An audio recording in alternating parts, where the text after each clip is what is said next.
All right, good evening, everyone, and welcome to Vassar's Climate Action Plan and Conservation Action Plan webinar.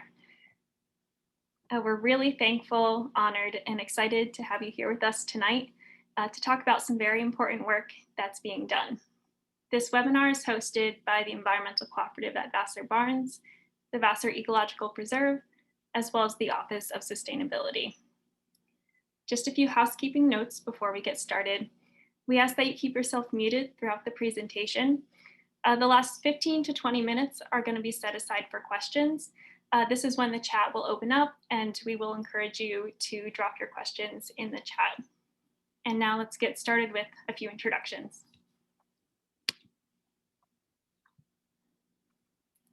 So my name is Lauren and I am the Education and Outreach Assistant at the Environmental Cooperative at Vassar Barns.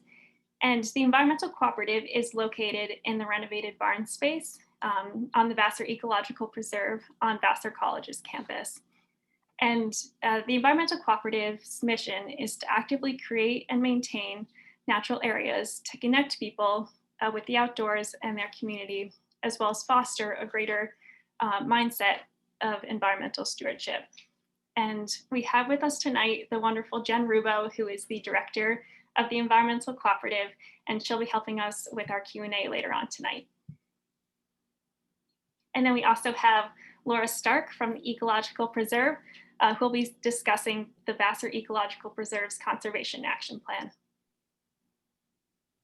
Hi everyone, I'm Laura. I'm the Ecological Research and Stewardship Assistant here at the Preserve. And the mission of the Vassar Ecological Preserve is to protect and preserve the ecological diversity of the land to ensure that its educational value will be maintained in perpetuity.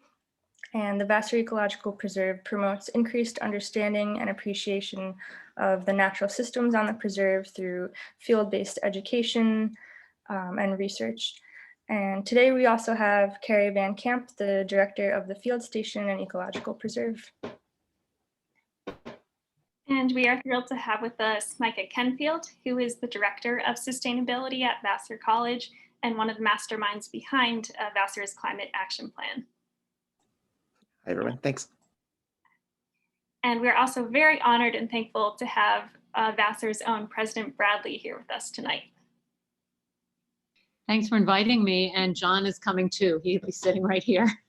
Oh, wonderful. Thank you so much for being here. All right, so what is tonight going to look like? We're going to spend a little bit of time reviewing Vassar's Climate Action Plan, which will lead into our connection to the Ecological Preserve's Conservation Action Plan. And the Conservation Action Plan aims to sequester a significant amount of carbon that will help Vassar reach its goal of carbon neutrality by 2030. The review of the Climate Action Plan will be brief, as we would like to focus on the connection of these two plans.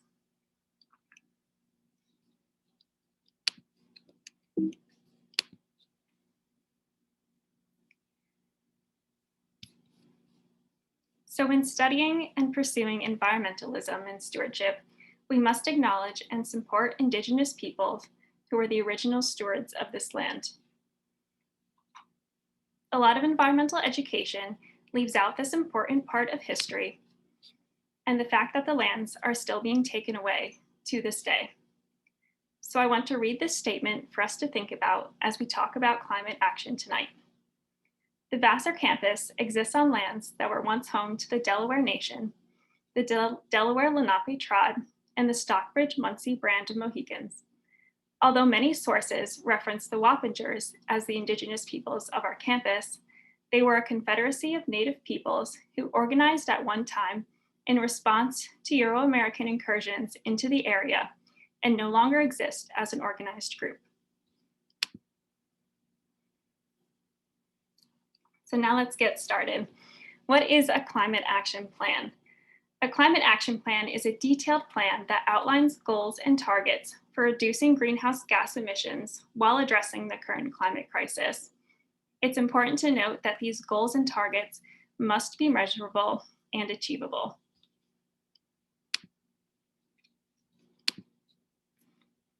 And a conservation action plan is going to look really similar, but it really focuses on land management and conservation in regards to the climate crisis, and it also must have measurable goals and targets.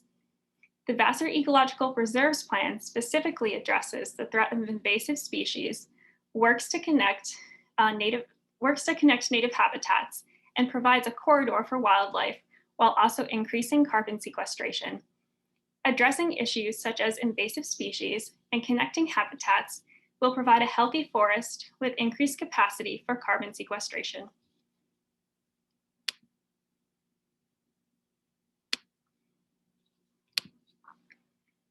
So just in the past few minutes, I've used a lot of jargon. So before moving forward, I want to take some time to explain a few terms that are going to keep coming up tonight. The first is carbon neutral. What does this mean? It means a net zero release of greenhouse gas emissions, either through undertaking no activities that emit gas or by offsetting your release by sequestering an equivalent amount of greenhouse gas. And this leads me into sequestration. Sequestration is pulling greenhouse gas out of the atmosphere and into a solid or liquid form. The most common form of carbon sequestration is planting trees, which pull carbon dioxide out of the atmosphere and use it to grow. The trees hold onto and store this carbon. And this is where the Vassar Farm and Ecological Preserve becomes really important in reaching carbon neutrality goals and beyond. Carbon sink is another term that's going to arise, and this is something that directly sequesters greenhouse gas out of the atmosphere, like trees are carbon capture technology. And for example, the Vassar Farm and Ecological Preserve serves as a carbon sink. And lastly, greenhouse gases are carbon dioxide, methane, and other gases that trap heat within the atmosphere by absorbing infrared radiation. The amount of greenhouse gas emissions needs to be reduced in order to maintain health, biodiversity, and overall well-being around the world. Vassar's 2020 Action Plan builds upon the 2016 Action Plan, which established Vassar's commitment to carbon neutrality no later than 2030. The 2020 plan outlines measurable goals and action steps that will address the goal of carbon neutrality and the issues of the current climate crisis. There are two really important aspects that are new to the 2020 Climate Action Plan that I want to point out to you tonight. The first is becoming a signatory of the Second Nature's President's Climate Commitment. As a signatory to the commitment, Vassar pledges to share its annual progress towards carbon neutrality and develop efforts to increase the campus's and communities' resilience to climate change impacts. The second is that the goals of the 2020 Climate Action Plan will align with the UN Sustainable Development Goals. These UN Sustainable Development Goals provide a framework for sustainability efforts around the world. They have been adapted by all UN member states, and these 17 goals not only cover the climate crisis, but they work to create a more equitable world. By using the SDGs in our framework, Vassar is going to ensure a more equitable and holistically sustainable future for the campus and the community. These are the 17 Sustainable Development Goals, which Vassar's Climate Action Plan aims to contribute to. To point out just a few that we see in the Climate Action Plan, includes life below water, life on land, sustainable cities and communities, decent work and economic growth, as well as reduced inequalities. So what is Vassar's progress so far? Well, Vassar uses the Sustainability Indicator Management and Analysis platform to track its annual carbon footprint. And Vassar measured for a baseline of carbon emissions back in 2005. Over half of all these emissions came from fuel oil used to heat the campus, with another third from purchased electricity. Travel, JYA, commuting, and fleet emissions combined for the remaining 14% of the total campus footprint. Over the next 10 years, Vassar worked very hard and made a lot of progress in reducing emissions, especially from heating and purchased electricity. By 2018, there was a 45% reduction from that baseline. However, much more work needs to be done in order to achieve the ambitious goal of carbon neutrality by 2030. And this leads me to a really important point that I want to make about Vassar's Climate Action Plan. The long-term goal is to be a climate positive campus, and this means that Vassar will reach a point where it sequesters more greenhouse gas than it emits. We're not stopping at carbon neutrality, we have to do more. And Laura's going to talk to you soon about these land management practices, which will help Vassar become a climate positive campus. Now I'm going to briefly go over the 4 chapters of the Climate Action Plan, but you can learn more by reading the full Climate Action Plan. But we want to focus more of our time tonight on how the Ecological Preserve is working to increase carbon sequestration and practice restorative land management. So the Vassar's 2020 Climate Action Plan is organized into 4 chapters: energy and stationary emissions, which is where a significant amount of emissions comes from for Vassar; food procurement and waste; land and sequestration; and travel, fleet, and commuting. Within these chapters are a set of 10 concrete goals that are measurable and trackable targets for sustainability, along with 17 action steps, which work towards these goals. We're only going to take a deeper look at the land and sequestration section tonight due to our focus of the webinar, but here are a few highlights from the Climate Action Plan. There's a commitment to 40% less combustion heating, 20% lower fleet emissions, 20% of all food locally sourced, 50% lower travel emissions, 30% of all waste recycled or composted, as well as restorative land management practices.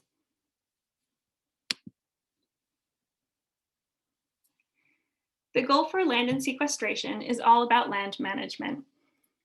While there will be actions such as a campus-based inventory and community partnerships, I'm going to focus on on-site sequestration, as this is where the Vassar Ecological Preserve comes into play. So the natural environment maintained by the college, the 415-acre Vassar Farm and Ecological Preserve, serves as a carbon sink. As I mentioned before, a carbon sink is something that directly sequesters greenhouse gas out of the atmosphere. And forests are absolutely amazing, as they absorb the climate-changing gas carbon dioxide from the atmosphere and store it for long periods of time in tree and soil. Trees live for many years, storing carbon for long periods of time, making them wonderful heroes in combating climate change. It is important to point out here that activities like logging and deforestation can cause carbon to be released from the trees. This is why tree planting initiatives and invasive species management on the Vassar Farm and Ecological Preserve will help to make an even more powerful carbon sink. The preserve has the ability to offset a lot of emissions from Vassar College. The Restorative Land Management Guidelines will provide an overarching framework for how the campus grounds and the Vassar Ecological Preserve are managed. The objectives of this framework include classifying campus spaces by use type and aesthetic, and allowing for more naturalized areas in places that are lower trafficked.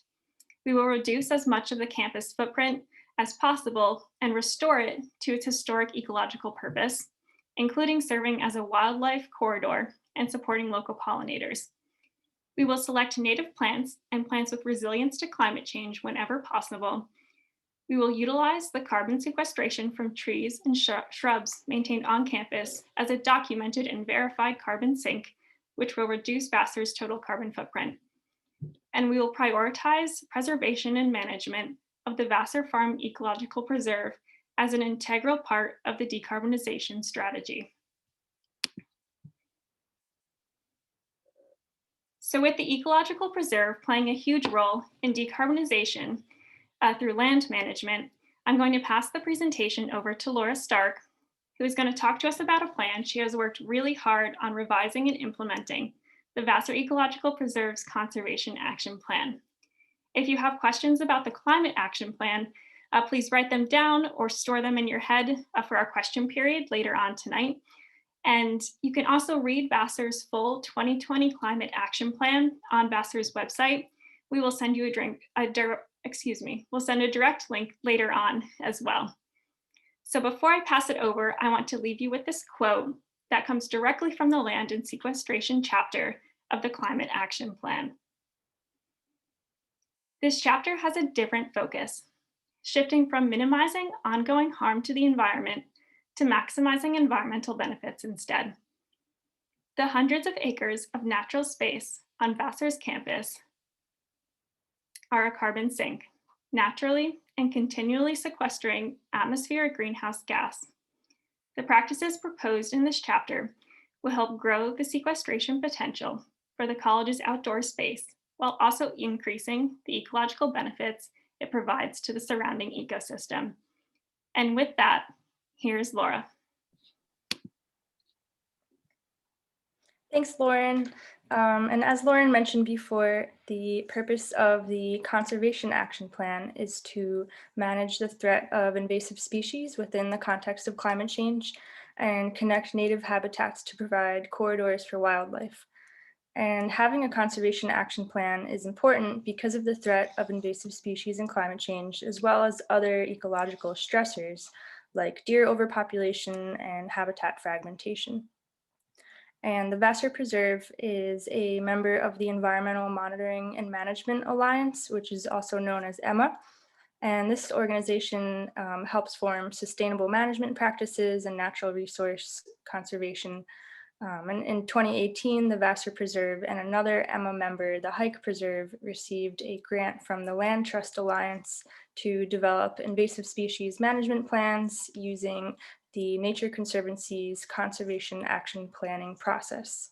And we had a large team of Vassar faculty and students contribute to this plan. So the preserve here consists of 415 acres of many different habitats like streams, forests, wetlands, and old fields. And for the Conservation Action Plan, we needed to focus on targets that represent the biodiversity at the site, reflect the ecoregion and other conservation goals, and also focus on areas that are feasibly restorable. So this led us to our two main targets. The Eastern Forest Corridor, which you can see on this map in green. It is relatively uninvaded by invasive species. It has wetland forests that are ecologically valuable and rare in New York State, and it provides a connected forest corridor for wildlife movement. And our other target is the central open corridor seen on the map in purple. And this consists of old fields, shrublands, and wetland habitats. And these areas are valuable because they contain over 250 species of flowering plants, including several rare species, and they provide important pollinator and bird habitats. And we did not include the Western Forest Corridor as a target because it has such a high level of invasive species that it can't be restored with any reasonable effort. But it will, however, give us insight into how invasive species enter and spread within the preserve.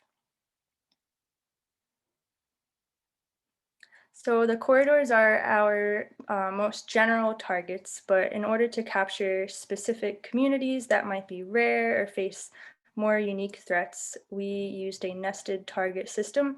So the corridors are split into wet and dry communities, and those are further split into specific ecological communities that we classified using the New York Natural Heritage Community Classification System. And so today we will mainly focus on our forest communities as they're most relevant to the Climate Action Plan.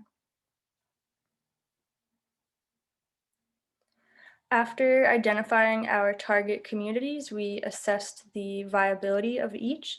So we measured specific key ecological attributes, which are an aspect of a target's biology or ecology that, if present, define a healthy target, and if missing or altered, can lead to degradation of that target over time. So some examples of these attributes include native species diversity, forest structure and regeneration, and water quality. And these attributes change with the different target levels that I just mentioned in the last slide. So for example, at the Eastern Forest Corridor level, we measure attributes such as stable corridor boundary and forest structure, whereas at the community level, we measure more specific attributes like native plant diversity and community boundaries. And these are two native plants found in the forest here at the preserve that are really nice, bloodroot on the left and wood anemone on the right. Next, we looked at stresses impacting our targets, which are degraded key ecological attributes, and they are an impaired aspect of a target that results directly or indirectly from human activities. And we measured the scope and severity of each. So some examples of stresses include decreased water quality, decline in native plants, and forest canopy gaps, which are caused by invasive vines toppling trees. And then we looked at each source of stress, such as the invasive vines causing the trees to fall, or pollution entering the Casperkill Creek, and we rated them in terms of contribution and irreversibility. And this analysis was used to determine the direct threats to our conservation targets.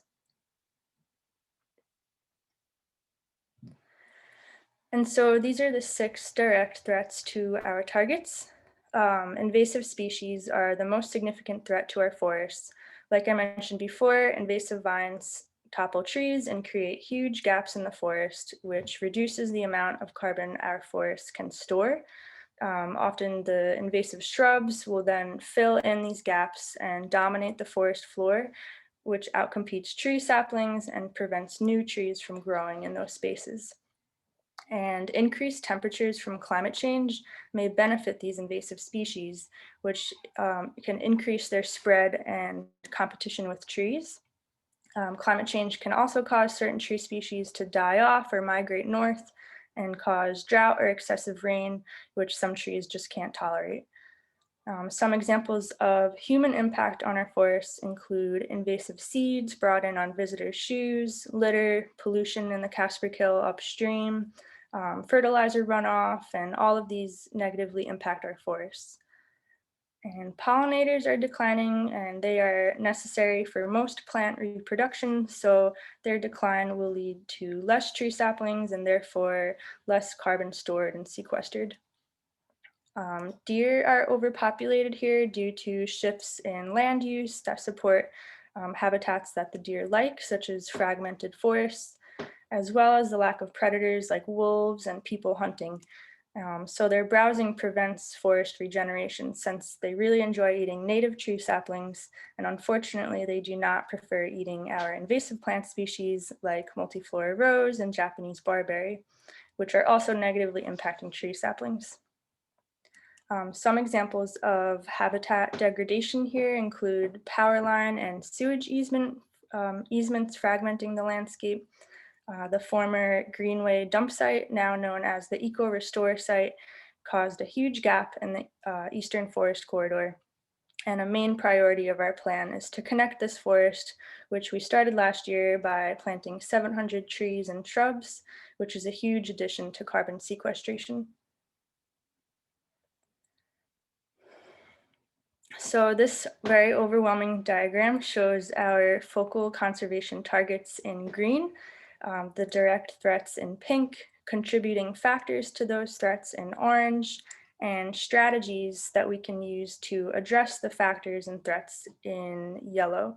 So it really just shows the complicated and connected nature of our ecological issues here, and how accomplishing our goals requires work not just from the preserve, but everyone interacting with it, whether that be directly or indirectly. And we found 2 common themes in the contributing factors, one being campus policy and the other not prioritizing ecological issues. And many of our strategies to address these main issues also support the climate action plan. Such as partnering with the Arboretum Committee to increase the cover of native trees on campus and remove any invasive specimens. We also intend to work with buildings and grounds and the athletics department to be sure that equipment is clean before use to prevent the introduction of more invasives to our forests. And we also plan to partner more with sustainability in order to prioritize ecological issues and better connect with the student body, faculty, and staff. So we plan to work with Vassar College other Vassar College entities to accomplish 3 main goals. prevent the introduction of new invasive species and manage those that are already here, reduce disturbance and fragmentation, and restore degraded areas and promote healthy native plant communities and habitats. To complete these goals, we can do things like increase the cover of native trees on both the preserve and campus. We can manage invasive species, restore priority areas on the preserve, continue to manage deer populations, monitor and restore canopy gaps, and also host more outreach events like seen here on the right, where students created wreaths from invasive vines last fall. And all of these actions directly support the climate action plan as well. So shown here is a recovery wheel that we use to track our restoration efforts over time. The wheels show which aspects of a target community are functional and which are in need of further restoration, using a 5-star system for 6 key ecosystem attributes that we measure in each target community. And this is all relative to an ideal reference ecosystem.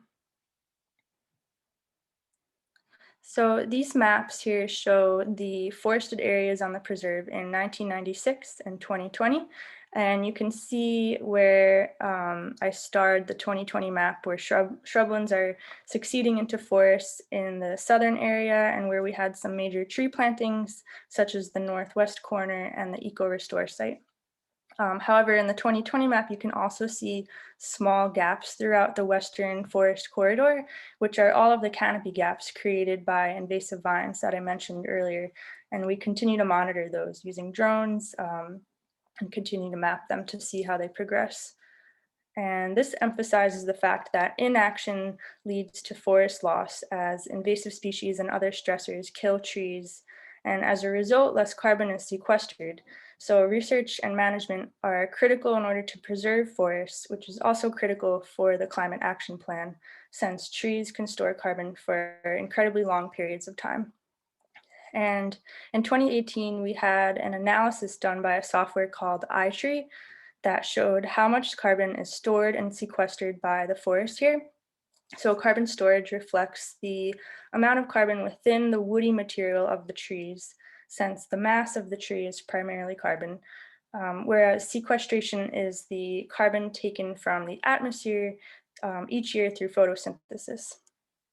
So our forests store 7,750 metric tons of carbon, which is equivalent to 6,139 passenger cars driven for 1 year. They also sequester an additional 240 metric tons of carbon each year, which is the amount of electricity for 149 homes for 1 year. And they also produce 527.9 metric tons of oxygen annually and prevent 695.2 thousand cubic feet of runoff annually, which is amazing and just further emphasizes how incredibly valuable forests are.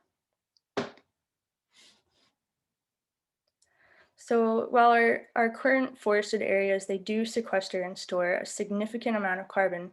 However, we must receive third-party verification to claim the carbon in our climate action plan. And to claim carbon offsets, there must be a deliberate action to sequester carbon that wouldn't have otherwise occurred, such as planting trees. So using information from other urban forestry projects, we determined that the 476 trees that we planted last year could have counted for 47.6 metric tons of carbon offsets. And this photo shows where we planted those tree saplings last year at the high priority Eco Restore site. And like I said before, in total, we have 700 trees and shrubs there now. So in the future, we plan to have more tree planting events, including 285 more trees and shrubs this spring at the Eco Restore site. We can host tree planting events on campus and the surrounding community. And we also plan to pursue that third-party verification of current forested areas so that we can count sequestration. And we will continue to manage invasive species here on the preserve and track our canopy gaps. And we hope to encourage more volunteers in this invasive species management. And we'd also like to host broader outreach and education events for campus and the surrounding community. So if you'd like to learn more about these programs, be sure to sign up for the Environmental Cooperative newsletter. The link will be included in an email that you will receive later tonight.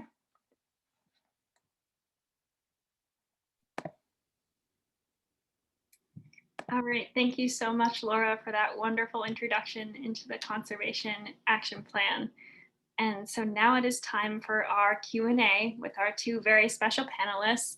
Again, we have here with us Micah Kenfield, the Director of Sustainability, and Kara Van Camp, who is the Director of the Field Station and the Ecological Preserve. And so right now we're opening up our chat so you can send messages to hosts, and we ask that you please send your messages to Jen Rubo, as she will be the host monitoring the chat, and she will ask the questions that come up. So again, when you go to click on the chat, make sure that your message is going to Jen Rubo so that we can respond to your question.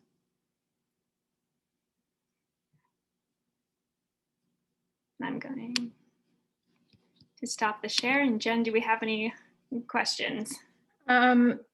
Yeah, so we have one question. The question is, how are you funding the project and the sustainability officer?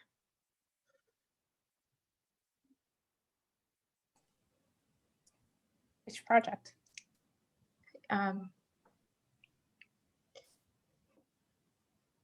So which project are you asking about? Are you asking about the Climate Action Plan or the Conservation Action Plan? And Carol, and if you want, you can either write it in the chat or I think you can just unmute yourself and ask the question as well. Yes, hi, thank you so much. I'm Carol Capobianco. I'm the Director of the Native Plant Center at Westchester Community College, and we're interested because the college is also looking at sustainability issues. So my questions, a few questions. One is, how are you funding the plans, the creation of the plans, the sustainability officer you have at Vassar, and your tree plantings? And my second question is, how are you keeping the new trees watered? Because it looks like it's far away from any kind of irrigation or hosing. I can start with talking about our tree plantings. We have applied to the Trees for Tribs program through the New York State DEC. And because the area is in close proximity to wetlands, they have provided us with all the trees that we've planted on the site. We have a small pond on site, and we pump water from the pond into a tank and use buckets to water the trees initially. And obviously we can't do that in the long term. After that, they're kind of on their own, and we hope for rain. And besides that, our work is funded, the creation of the plan was funded by a grant from the Land Trust Alliance. And we fund our work in general from a combination of endowments and grants. Yeah. And Micah can speak to the sustainability piece. Yeah, on the sustainability piece, it's a combination of institutional support for our sustainability efforts, as well as endowments, some very generous donations from alums, and a number of grants from NYSERDA, especially the New York State Energy Research and Development Authority. I think I got that right this time. So, there's a lot of opportunities out there as well that have been, very generous from the state, even to support a lot of our sustainability efforts that are very, very frequently being updated. And there's a really big focus I've noticed in the state of New York, especially on the higher education sector of P12 and the higher education sector for sustainability efforts in a way that I haven't seen other states I worked. Might surprise you about Texas, but yeah. And which department does the sustainability officer report to?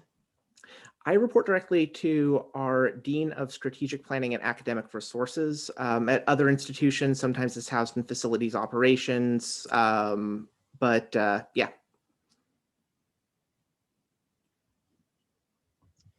Okay, the next question is the carbon sink aspect of the campus also monitored as well as the preserve? That's from John Bradley.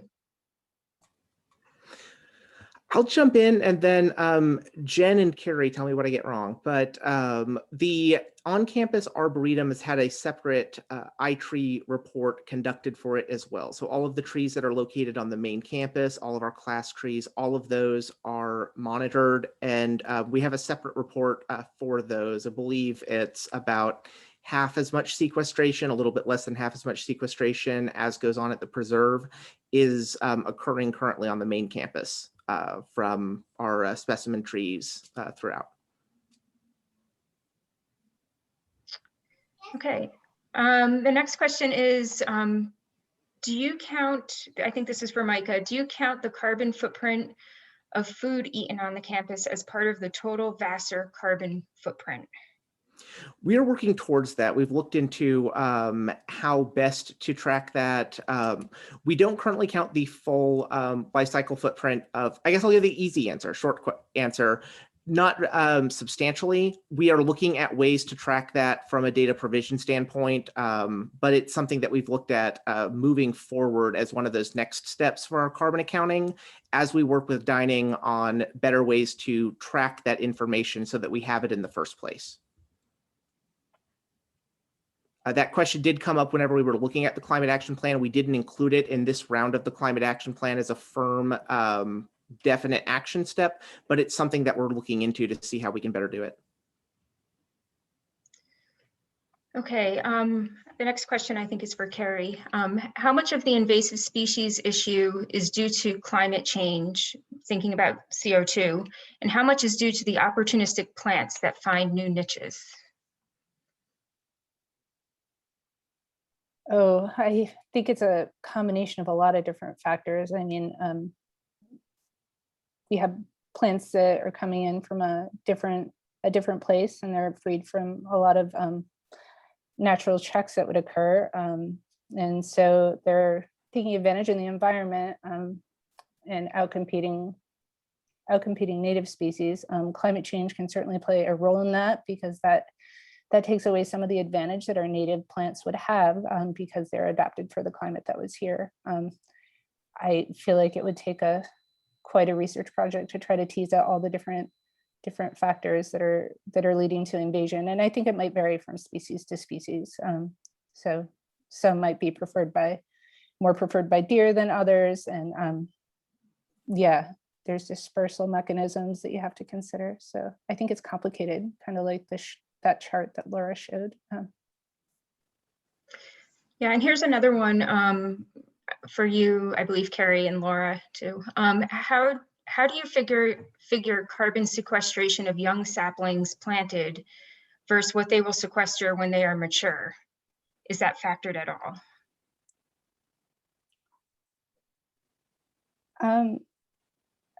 Well, I think that there are differences as a tree ages and from species to species. I think the iTree report takes that into account, but yeah, I can't speak to exactly the differences. Okay. The next question, what are the main ways in which travel emissions are being reduced? One slide mentioned a 50% reduction in these. Micah, probably. Yeah, absolutely. So we're looking at a combination on our travel emission reductions for our 2025 goal, going both from a certain amount of behavior change efforts, shifts to remote conferencing, for instance, as opposed to in-person conferences.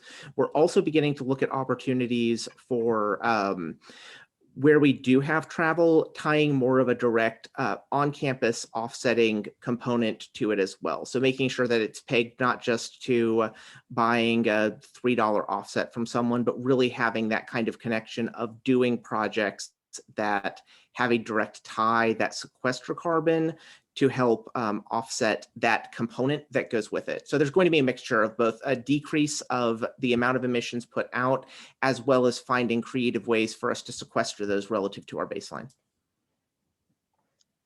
Okay, so the next question is a good question that you might need a whole seminar to talk about, but how does something get deemed invasive? Is there an argument ever about whether something is invasive or not?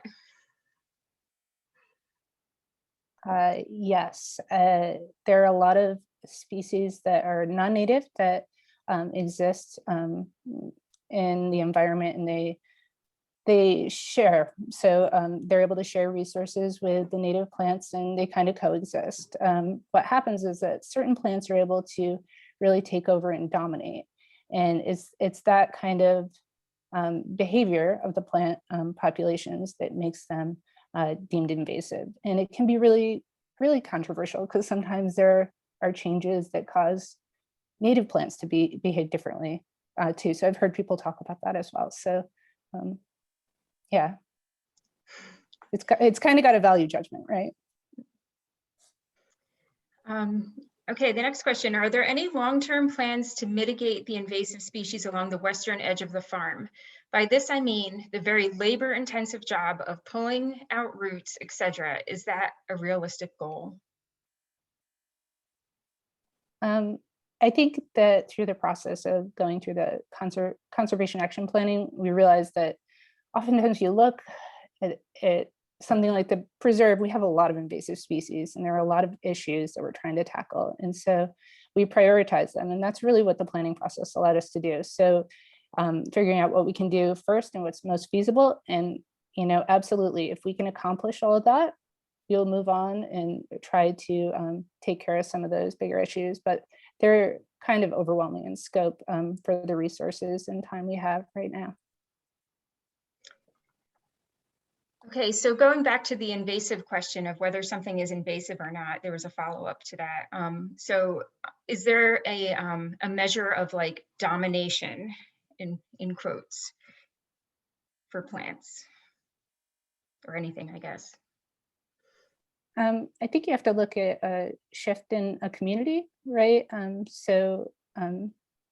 Certain plant communities are much more diverse than others, and yeah, you would have to consider how it's behaving in that environment.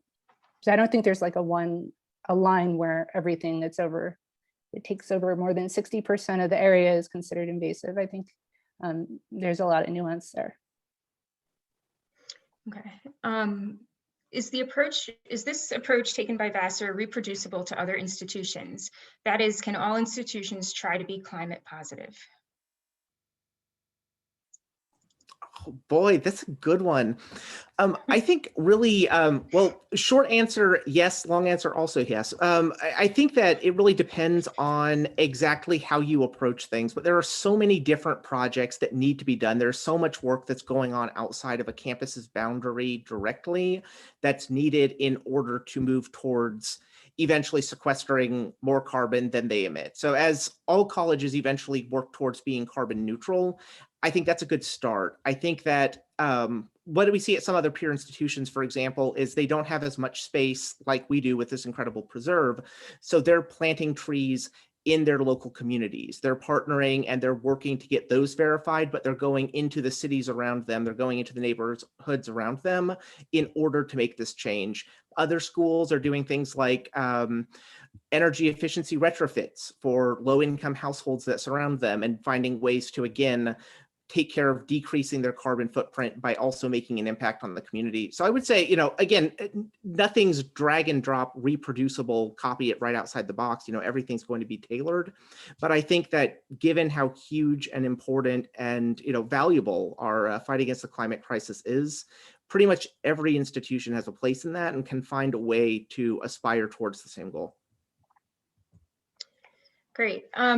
How will you encourage understory growth with the deer pressure that you have? I think the most important thing that we can do is continue to manage our deer population. And we've mostly at this point been focusing on forest structure because the herbaceous restoration is a little bit more tricky. We're starting to look at propagating spring ephemerals and trying to get them back into the landscape and getting them to spread. But, we put up some fences to try to protect areas. And it's really just making sure that there's a potential, right? So you have to have the plant or the seed source on the site. So that's something we can do pretty easily. And then making sure the conditions are right that they can grow and spread. but it's a big problem or a big question, you know, it's a lot. Okay, so I have two questions that are related. The first is, what kind of discussions are being had about turning the golf course into a carbon sink? And then along the same lines, how much does the golf course contribute to the footprint? And is there any talk of repurposing it for solar panels or beekeeping or golf course questions? Sure.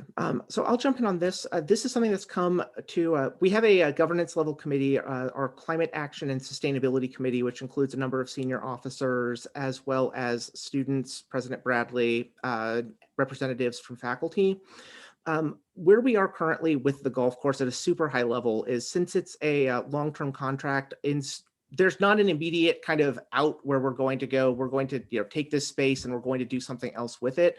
We're already in initial conversations and looking at opportunities we have for the time being during the contract term to develop meaningful partnerships, finding possible ways to partner where we could increase the sequestration potential with the land. But because they are a tenant space with a separate agreement, that's something that we're not really delving directly into as this is space that we're doing something with. It's part of a long-term lease. And so we're really kind of focusing on the other 870 acres of campus and how we're able to maximize that impact today while still keeping an eye open to longer-term possibilities. Okay, the next question. How do you encourage the embrace of a conservation plan being important to the climate action plan at the decision-making level? So I'll start with this one. I would say both with land and sequestration being a core part of the climate action plan tied to the conservation action plan through the Climate Action and Sustainability Committee, as well as our Arboretum Committee, which serves as a subcommittee of our Campus Master Planning Committee. I'm sorry, I'm saying committee a lot. This feels, but I think that it's deeply embedded in the governance structure of the campus from the highest level on down. And I think that there's a lot of, gosh, I'm about to say the word synergy unironically, I'm so sorry, but there really is a lot of natural overlap and yes, synergy between the different decision-making bodies and how much they're prioritizing carbon sequestration, conservation on campus, and maintenance of our natural areas. Okay, I'll just add to that, having Micah come in and the way he's thought about the connection is different from my perspective. So that's been really refreshing and I think helped build some of the connection there. Is there a time for highly focused herbicide usage for getting an edge on invasives? Is there a time for it? Yeah, like is that something that should be considered when trying to, manage invasives? A lot of people don't want to use herbicides, right? Yeah, so, I mean, I think it depends on, it depends on your goals and, kind of the confines that you're within. I mean, some institutions won't allow herbicide use. We don't prefer to use them, but in certain situations we have used them to target certain populations where mechanical removal isn't really working or an option, or we're trying to protect a really specific conservation target. I think they have to be used carefully and only when absolutely necessary. But that was a big part of the conversation when we were putting together the climate action plan, and part of where we ended up with looking at restorative land management guidelines was acknowledging that we want to be as natural as possible in as many areas as possible, but in order to preserve, especially in taking out some invasives, we don't want to just immediately say, this is a blanket, we are never ever going to use these particular things, and trying to balance minimizing use of things like chemical deterrents while also making sure we can do what's holistically best for the preservation of the land. Okay, we have a few more. Has Vassar ever considered options in solar? Yeah, we've considered, we're kind of in the middle of several. So in addition to the on-campus solar options we already have and a power purchase agreement we have, not in solar, this one's in hydro, but we have a clean energy agreement with a dam located about 30 miles south of campus. We're also part of a power purchase agreement for supporting community solar in the Hudson Valley area that we're part of a power purchase agreement for that. We are also moving to 100% green purchased electricity as of July of this year when our new electricity contract starts up. So we're both looking at more opportunities on campus for things like behind the meter solar that's direct on campus, while also making sure that if we're purchasing energy, it's as green as you can get and it's locally sourced. Okay, the next question is, Laura mentioned college policies as an issue. Which is the first to change for the largest impact?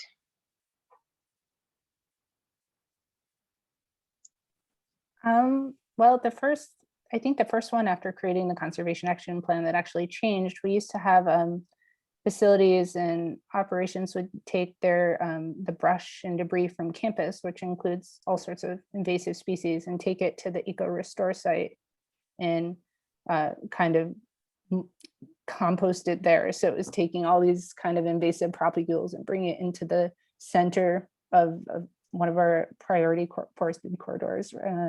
And we were able to move that out to the front of the property. And so that takes that pressure and puts it on the periphery, which makes it easier to try to manage. So, and that was, relatively painless and just involved having conversations and making people understand why it was an issue. Okay, the next question is, does Vassar have plans to help the city of Poughkeepsie reduce its carbon footprint? And I can answer that in part, since the cooperative does a lot of work with the city. One of the things that we've done over the past 2 years is we created a natural resources inventory for the city of Poughkeepsie. And this is actually an action item, I believe, as part of the Climate Smart Community program for New York State. So not only does it give them points towards becoming a climate smart community, but it also helped to identify natural areas in the city of Poughkeepsie and is now being actively used in the planning process for applicants to the city of Poughkeepsie. It was adopted as a local law. So that was work of Vassar students and faculty, the natural resources inventory. So that's one way that we've in the recent history, helped the city of Poughkeepsie. I don't know if you guys have anything else that you want to add to that. Yeah, and I'd just jump in. One of the priorities in the Climate Action Plan is working to build and develop campus and community resilience to the impacts of climate change, which is going to lead to increasing partnerships with both the city and town of Poughkeepsie, as well as other local municipalities and among other organizations, specifically both to obviously mitigate the immediate harm necessarily from the environment to become more sustainable, but then also to respond to the negative impacts from climate change. So it's an ongoing conversation. It's one that's just getting started in some ways, but it's something that I think was an integral value in the Climate Action Plan, and definitely something that is integral value at Vassar. Next question is, when will the lease for the golf course expire? I don't know if this is the best venue to kind of get into the details on that. Again, it's something that we're still kind of discussing internally. I do have an email address that I think we can put up there that maybe we can follow up offline. It's just something that I don't think necessarily we want to get too into kind of in this setting, if that's okay. Okay, the next question is, has any focus been placed on enhancing soil health of the campus grass, i.e. increase carbon concentration in the soil profile?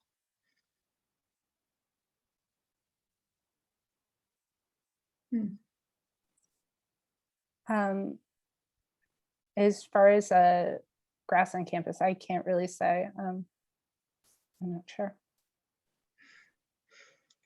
It's a good question. It is. Yeah. A good idea. I'm Mhm. literally writing that down. That's something we should check up on.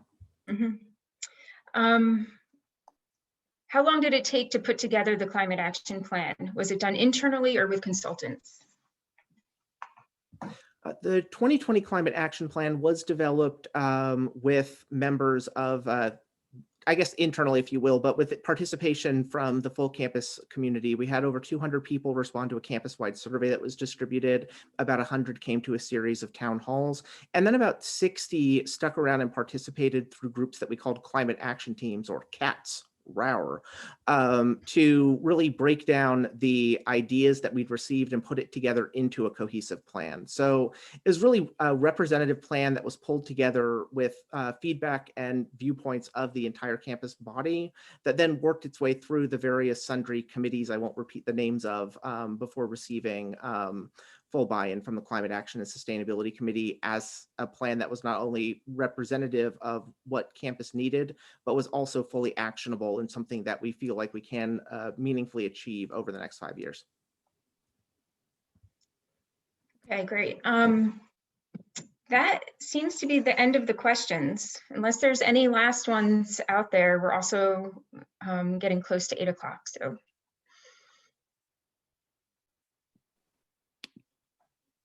Thank you. thank you.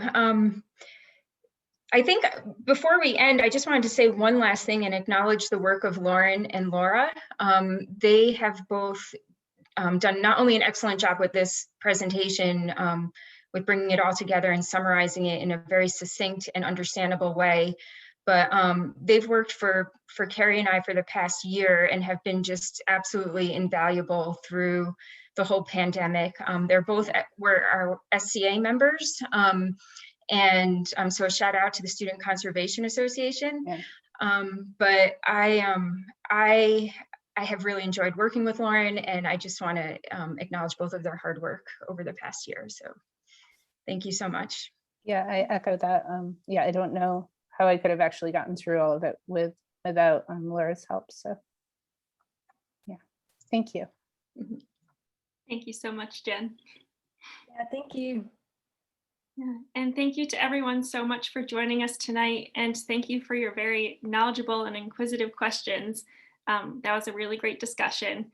So if you have further questions, please feel free to reach out to me. You'll be getting an email from me either later on tonight or tomorrow morning. So if you have more questions, feel free to respond, or if you want to reach out to someone else, I can help to connect you to them.